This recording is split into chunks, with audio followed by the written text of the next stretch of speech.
Well, the original Hebrew religion is best seen in Edomites, the mountain in Midian, which is the mountain of God, you know, where the Ten Commandments were given and so on. And you need to follow the Moses Legacy, The Evidence of History, by Graham Phillips. And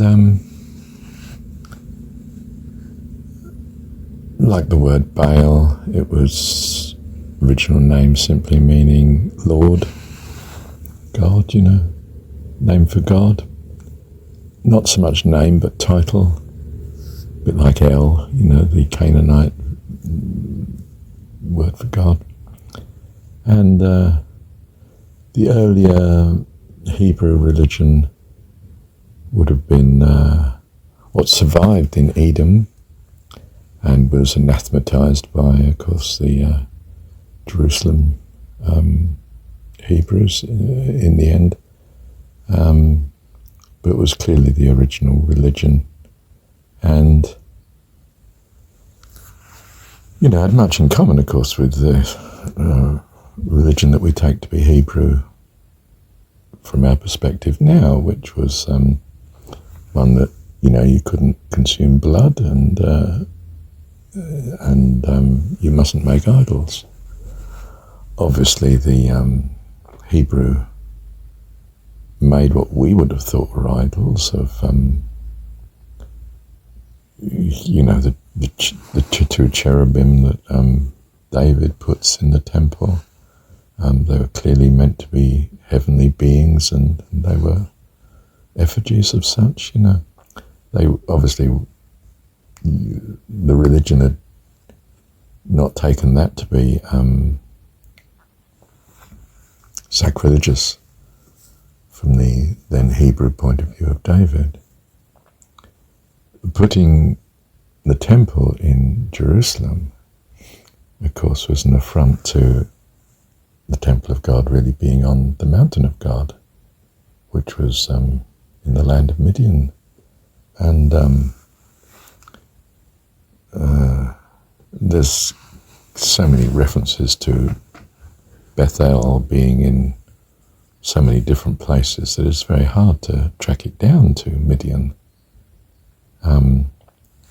It's presented in the Old Testament as being almost anywhere in Judah and northern kingdom of Israel, right up to as far as Dan even. So it looks like they were trying to hide where Bethel was originally, because it was contentious that, of course, David had tried to centralize worship in Jerusalem to unite his dominion, so to speak. But the real Bethel was out there, where Moses had seen the burning bush and where they'd received the commandments later, and so on. Pretty clear that Moses too was buried somewhere there on the mountain where I think, was it Aaron was as well? Yeah. Edomites were pacifists, Kabbalists. Possibly the nearest we've got a good description of is the Essenes.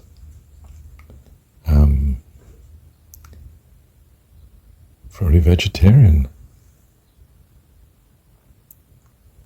The nearest we have to a root of Christianity is the Edomites.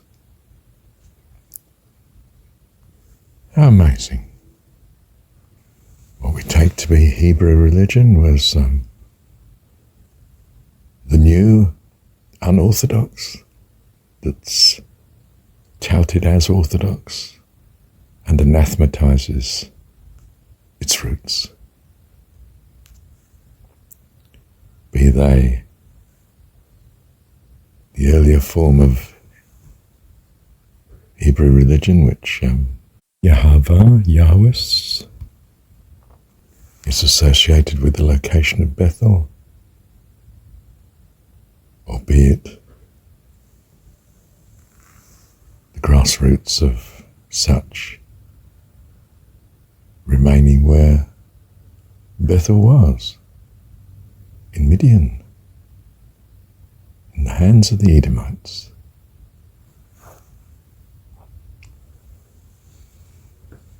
So the righteousness of the Hebrew religion, as it was in the days of the Jesus story, one could say your righteousness is as filthy rags. It's a corruption of the original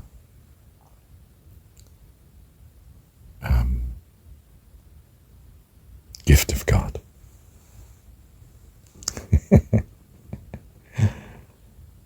Well.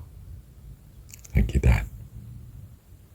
So when I say nearest to a root of Christianity is probably the Edomites and therapeutes that were sort of at least similar to Qumran in community, and that sort of general type of sect anyway.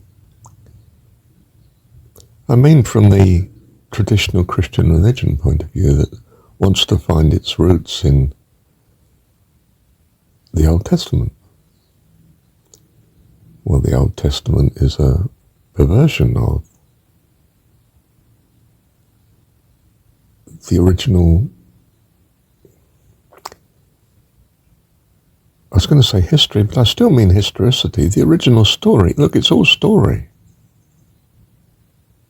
It doesn't have to be history to be valid. It has to be true. Hold the truths of life. It has to be valid as regards how to live, how to gain what you truly value. Life eternal. And good life as you understand it to be at that.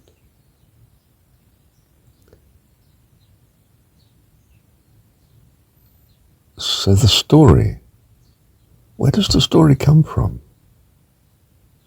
Well, it comes from way back. It's written sometime in history, but it's also meant to be a story of original history, earlier history, roots. And from that point of view, the Christian roots, from Christianity's point of view, the religion now, is best understood through the story having evolved.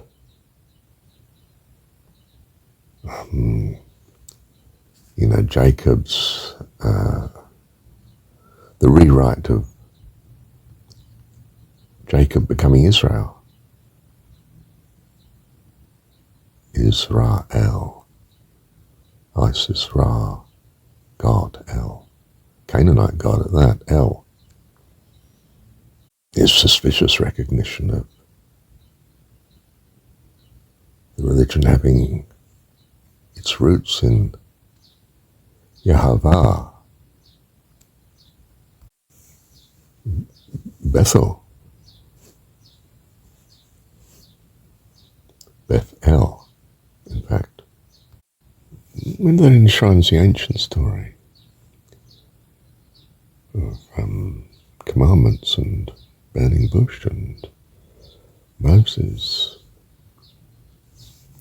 Moses himself seemed to have been a rewrite of lives of two possible people, 100 years apart, which means Moses has to live for 120 years to embrace the qualities of both. And is it Graham Phillips? He captures that in his account, in his introduction, in effect.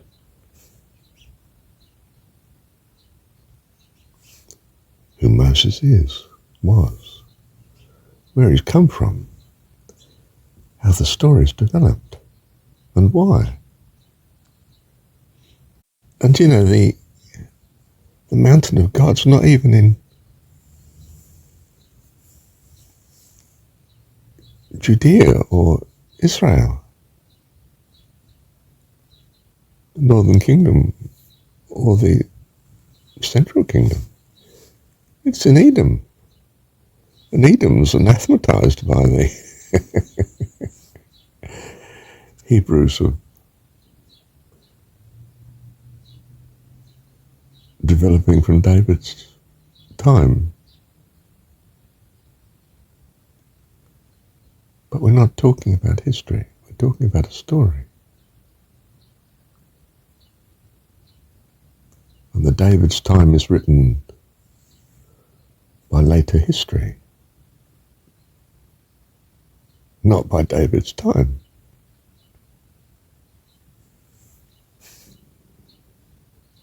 So they anathematize the Edomites because, of course, they want to validate the religion as being Jerusalem, Judaic, in fact. Not Israel, even.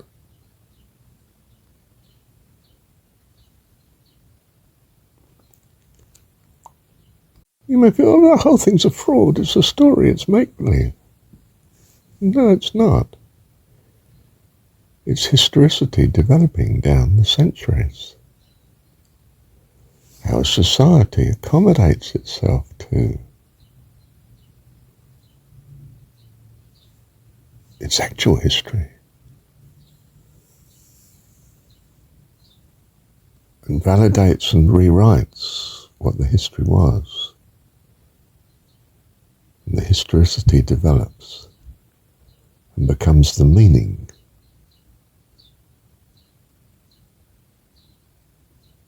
The raison d'etre.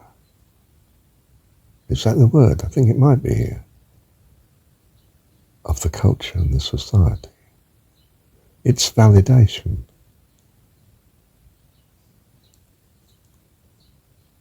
Who we are. The latest rewrite. You want to know the actual history? Well, good luck to you. Good luck to that, mate.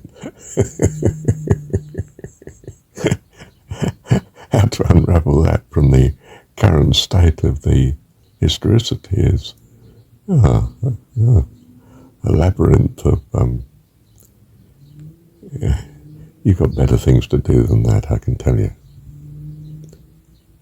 What matters is what works. What gives you life eternal? Oh, I think I'd start the other way around. I think I'd start with Jesus, the Jesus story. What speaks to me most? Oh, that does.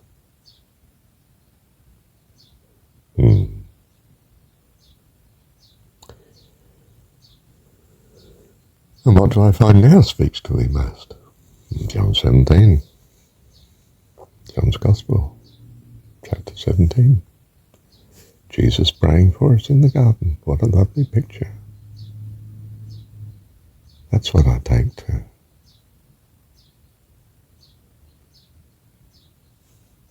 What's the consequence of taking to this? Oh, well, my life gets transformed. Am I the happier for it? My goodness, yeah. Oh, well, I commend it to you. Because I find it works. That's all I can say, really. And I want to bless you. The only way I can think of blessing you is sharing with you what I've found works. Bless you. Thank you, Dad. Heavenly Dad, I mean. Thank you, Dad.